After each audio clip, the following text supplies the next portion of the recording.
Did you know that there are no human beings? It's very simple to prove.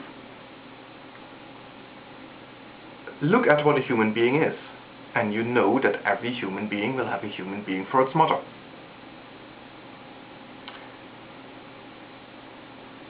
Therefore, if I'm looking at my mother, her mother will be a human being. If I'm looking at that lady, her mother will be a human being, and so on and so forth. But there's only a finite amount of time available on this planet in which human being can have procreated. About 5 billion years is the current estimate of the age of the Earth. No matter what the amount of time is, it is finite, and therefore there can be only a finite number of generations fitting in that amount of time. And as you go back to the beginning of time then, the beginning of those 5 billion years, you're presented with a problem. You're going to be presented with a human being that would have had to be there, but whose ancestor, whose human being mother, could not have existed because the Earth didn't exist at that point in time. Or, if you leave the Earth out of it, you'd simply have this problem of infinite regression. An infinite regression of human beings, of parents, that cannot exist because there's only a finite amount of time available. So, we have a problem. Something's gone wrong here. And yet, none of the premises appears to be flawed.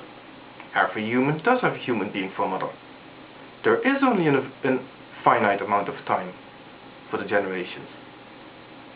So therefore there can't be any human beings. What?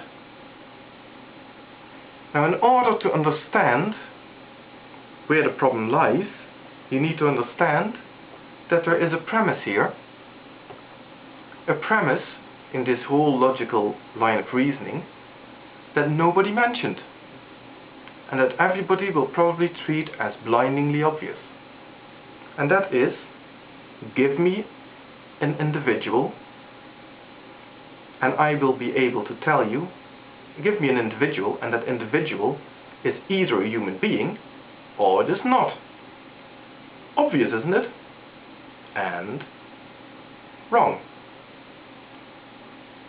The problem is that we're stuck in this mindset of understanding a term like human being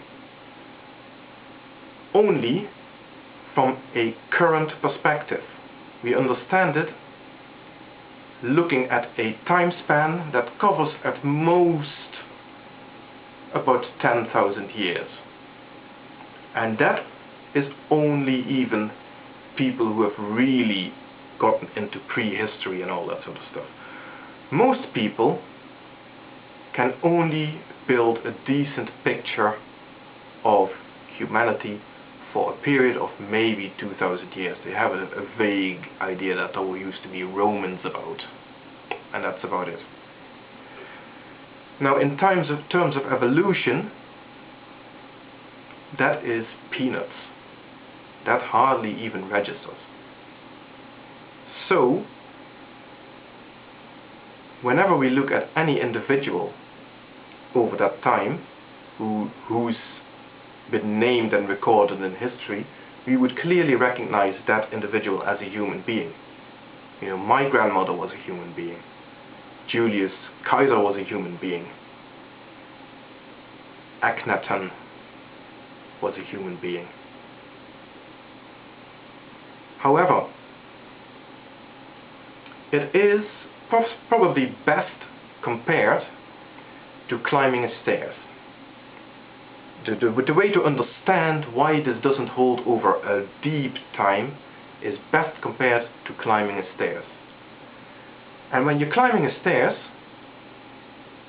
what we understand as species could be considered to be two steps that are right next to each other.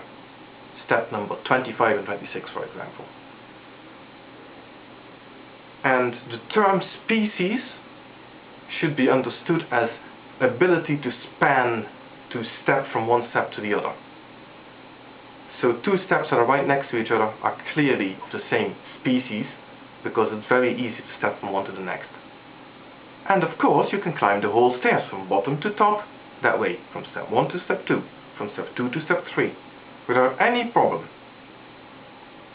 So according to that, whenever you look at any of your steps, you would have said that you were stepping on the same species.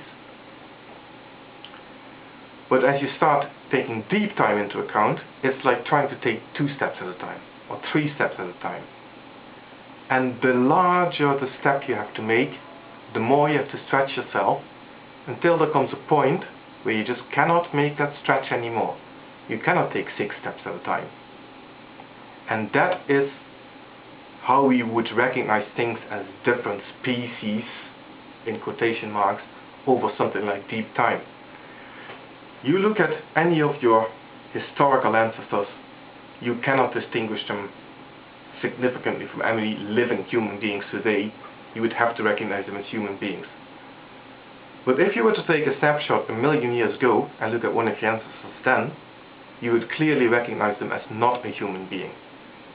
And what you need to understand is that there was no discrete point in that 1,000,000 years where one of your ancestors gave birth to a clear human being.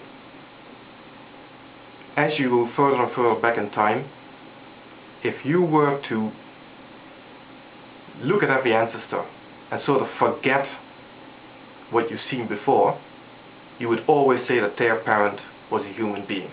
And imperceptibly, you would incorporate changes that you weren't even aware of, until you're looking at something that if you then suddenly saw a modern human being again, you would suddenly have to realize, hang on a second, somehow somebody sneaked some significant changes in there that I didn't even notice. That's how it works. That's how the riddle is solved. And that's why there are, of course, human beings today.